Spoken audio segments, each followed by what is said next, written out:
It's almost like you're in the ocean and you're swimming and waves just keep crashing and you just keep getting stuck and you can't get out, right? You're just like swimming against these waves and you just keep getting crushed. That's how people are experiencing the day-to-day life without executive function skills. Hey everyone, I'm Emma McAdam. I'm a licensed marriage and family therapist. So here's the thing. You or someone you know might have been diagnosed with ADHD, depression, PTSD, or anxiety because like 30% of the US has had a diagnosis like this. Or even more likely, you might struggle with impulse control or procrastination or getting stuff done. Or maybe you feel overwhelmed or like you're not reaching your goals. And both the internet and professionals are quick to give a big diagnosis like ADHD or anxiety or PTSD. But what if it might be more helpful to think of it differently?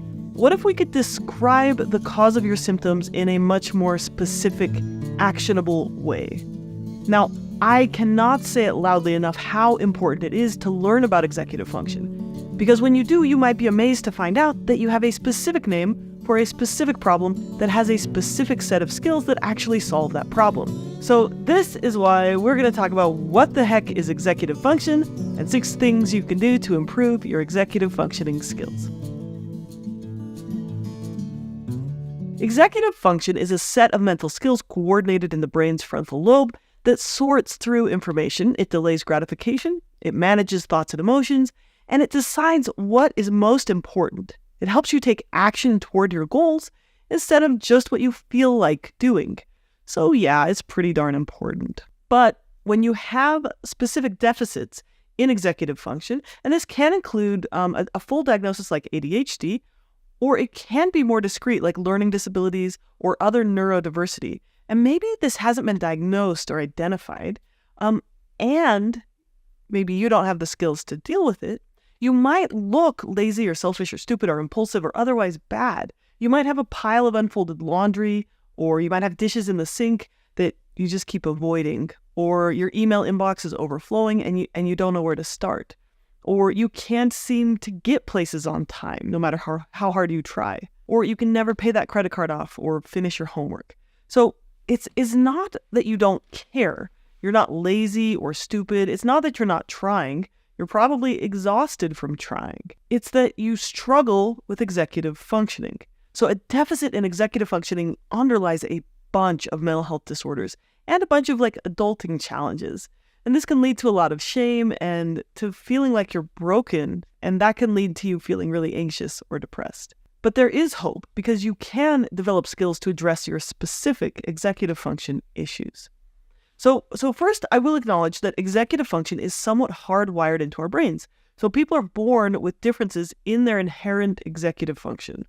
Dr. Russell Barkley has said that ADHD is essentially a disorder of executive function, and ADHD is one of the most biologically predisposed mental health conditions, with a heritability estimate of upwards of 80%. But even without issues of hyperactivity or attentiveness, some people have deficits in executive function that seem practically invisible. They might not be able to manage time, or one part of their brain might process information super fast, and the other part is average. So that leaves these like huge gaps in understanding that a regular IQ test won't even identify. And this can make it hard to organize tasks or delay gratification or hold and process thoughts in your mind. But even though executive function is somewhat hardwired into our brain biology, you don't have to just accept that this is the way things always have been or always will be. There really is a lot you can do to develop executive functioning skills. So when we can identify specific executive function needs, we can tailor specific executive function interventions, supports, and accommodations. And this is really important to productivity and functioning and mental health. So basically what I'm saying is that when you learn about this, life can be easier, you can get stuff done, and you can be happier.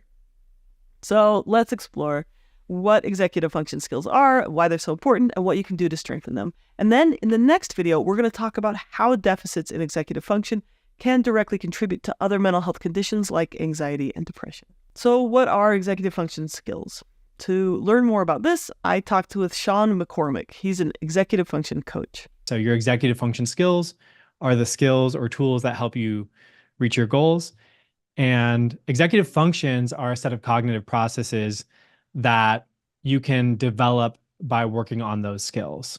So what he's saying is that executive function is your ability to plan, organize, start, and finish tasks. It's like the air traffic controller for your brain.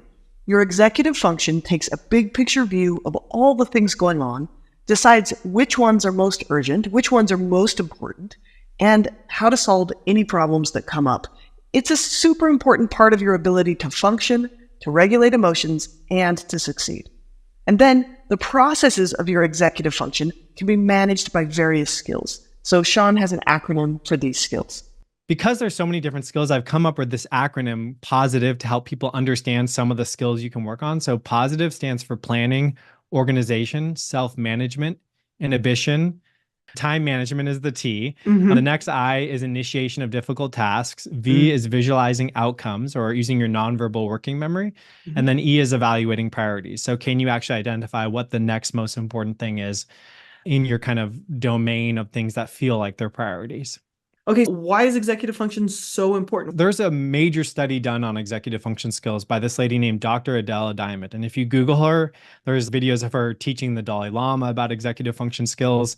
And she did this study called Executive Functions. And it's one of the most cited studies across all research disciplines. And basically what she found in it were that executive function skills improve your quality of life. They reduce the potential of divorce. They improve societal mental health outcomes. And for students, they actually predict better long-term success in school, higher rates of graduation. So executive function skills are highly critical for a high quality of life. So that's the kind of fact in the research. That's what it tells us. But then as an executive function coach, I've worked with so many students and adults who their lives were significantly impaired by a lack of executive function skills. It's almost like you're in the ocean and you're swimming and waves just keep crashing and you just keep getting stuck and you can't get out, right? You're just like swimming against these waves and you just keep getting crushed. That's how people are experiencing the day-to-day life without executive function skills. Developing executive function skills is like getting that surfboard and being able to ride those waves and actually have a good time, knowing that you can't ride every wave at the same moment, but you can ride one, have a good day, and then paddle out the next day and catch another good wave and make progress towards your long-term goals. Now, most of us know that we struggle in one of these areas, but most people also just assume that they are lazy or undisciplined or stupid, or that they just need to try harder. And usually this isn't a very helpful strategy. The problem isn't that you don't care or that you aren't trying, it's that you don't know what you're lacking and what you need. So we give it a name, and then we can tailor specific accommodations or support strategies to help fill that gap. So let me give you an example. I was working with someone who was super smart and very talented and hardworking, but he had a hard time finishing his projects. So he would work longer hours and do more research and work harder and harder and still struggle to finish his projects. Finally, I gave him an assignment to write an article on time blindness, which relates to a specific executive function deficit in your ability to keep track of time. So after he researched it, he came back to me and said, wait a minute, I have time blindness. He had never heard of that term, but for once he had a word for it. And then he could learn a bunch more about it and learn a bunch of strategies to help him, like setting visual reminders and alerts and timers, using a visual calendar and an app specifically designed for time blindness. And because he had a name for it, he started being more productive. So with each of the areas of executive functioning, there are specific strategies and interventions we can use to help ourselves. So for example, if we have a hard time prioritizing, that's an executive function skill, we can use strategies like making lists, using visual trackers, or apps like ClickUp to manage tasks. If we have a hard time initiating tasks, we can use things like Pomodoro timers or specific routines and cues associated with like incentives and rewards, or things like body doubles, which is really common in the ADHD community. Here's another example. If we get super overwhelmed by things that we need to do, we can use brain dumps, coaching, physical organizers, planners, calendars, and mind mapping to break tasks down into small, manageable chunks. So it really is possible to improve your executive functioning, but before we jump into strategies you can do on your own or with a coach, let's talk about testing for a second. So you can get psychological and academic testing to learn more about your executive functioning. It's often pretty expensive, unfortunately, and it's often also, unfortunately, not covered by insurance a lot of times. But if you're a student, they'll sometimes do it for free. And these tests can be really valuable in helping you get a better understanding of your strengths and deficits. But they can also be used to help you get the accommodations at work or school that you need to be able to use these skills to manage those deficits.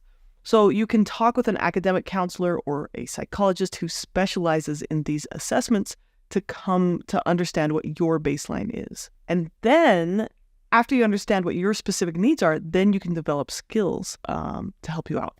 And there are a ton of small, simple executive functioning skills that can make a huge difference. As Sean says, small tweaks can lead to big peaks. So let's talk about how. Number one, get super clear on your big picture goals. Like, why do you care about this? You can have the best skills in the world, but if you don't have a direction, you won't arrive at your destination. And then next, we want to help you explore specific areas where you struggle. And again, get as specific as possible. So if your problem is, I can't get my homework done, replace it with, I don't know where to start with my homework, so I avoid it by watching a bunch of TikToks. And you might think that your problem is having Instagram on your phone, and you might not be wrong, but the executive function issue is an organizational skill deficit. Or you might say something like, after a brainstorm, I get overwhelmed and I don't know how to select the best idea for the paper. Or you might identify a problem by saying, I can draft the paper, but I hate editing it. Or after I finish it, I forget to turn it in, and I lose it, or I miss the deadline. So you've got to make it concrete. So you might need to write down your problem or talk it through with someone like a coach to help you figure out what you're missing. And that takes us to getting coaching. So there are people trained in helping people develop executive function skills. And these might be coaches like Sean, or school counselors, tutors, therapists, and ADHD specialists. And I would say just don't be ashamed to ask for help. The highest performing athletes and CEOs use coaching to help them, so you can too. And then once you've kind of identified your problem, you've had someone maybe give you a second opinion on it or their outside perspective on it, the next thing you want to do is kind of explore executive functioning skills for that specific area. So you probably don't know what you don't know, but you can find out what you're missing. So take the time to make an executive function playlist on YouTube and learn from others or read a book or two. There are a gazillion executive function skills, and I can't cover them all in this video. So the third video in this series, I'm making a big video with a huge list of executive function skills, and you could watch for that to learn more. And then it's also just really important to build out systems and test those out and try them and see how they worked. And this includes only making one change at a time. Like Atomic Habits, people. Like, I love it. If you haven't read it, read it. So for example, let's say every time I do my homework, I'm going to do it at my desk. And when I finish my homework, I have a place to put that homework in, the red folder.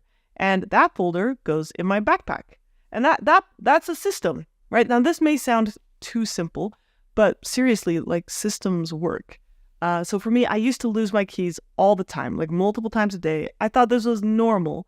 I just got used to it. But when I got married, it drove my husband crazy. So we worked together to figure out a system where every time I walk in the door, I just hang my keys on a hook by the door. And this has worked really well. So I probably lose my keys now like once a week instead of 10 times a day. So systems can be really important. And once you build out good ones, the systems turn into routines and they can become almost automatic. They require less and less energy over time. And then, if we are looking at executive functioning, there's the big three for brain health: sleep, exercise, and good nutrition.